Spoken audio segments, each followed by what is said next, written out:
आई भैया, हम भोजपुरी गायक धनंजय लाल यादव मुकुंदपुर पंचायत के मुखिया प्रत्याशी संगीता देवी एवं समाज सेवी ब्रह्मदेव गुप्ता जी आप सबके शरण में आए हैं। तो अब की बार फिर से एक वोट देकर इन्हें अपार मतों से जिताएं और एक बार फिर मुकुंदपुर पंचायत में सेवा करने का मौका दें। कहेली संगीता बेटी के हाथ जोरिया मुकुंदपुर के जनता पे करे लिया रजिया। ए चाचा भुलाए के नहीं थे। कहेली संगीता बेटी के हाथ जोरिया मुकुंदपुर के जनता से करे लिया रजिया। लागल बाटे मनवा में सारा पुराई दी हो। ए भैया हो फेरू से मुखिया बनाई दी हो। ए भैया हो फेरू से मुखिया बनाई दी हो। ए भैया हो तो ध्यान देंगे माताओं बहनों मजदूर किसान भाइयों, निरंतर 5 वर्षों से समाज सेवी ब्रह्मदेव गुप्ता जी आप सबका सेवा किए हैं। तो एक बार फिर से इन्हें जिताएं और सेवा करने का मौका दें। गाँवे गाँवे चापा कल रोड बनवाइले हो।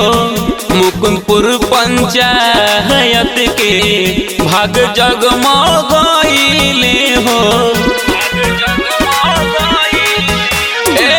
गाँवे गाँवे चापा कल रोड बनवाइले हो। मुकुंदपुर पंचायत के भाग जगमगाइले हो। एक वोट दे के बहुमत बढ़ाई दी हो। ए भैया हो फेरू से मुखिया बनाई दी हो। ए भैया हो फेरू से मुखिया बनाई दी हो। ए भैया हो ए चाचा ए चाची अब की भुलाए के नहीं खे। ध्यान देवे के बाद 5 साल लगातार ब्रह्मदेव गुप्ता जी आप सबके सेवा के लिए बानी। तो फिर से उनका के जिताई और सेवा करे के मौका दी।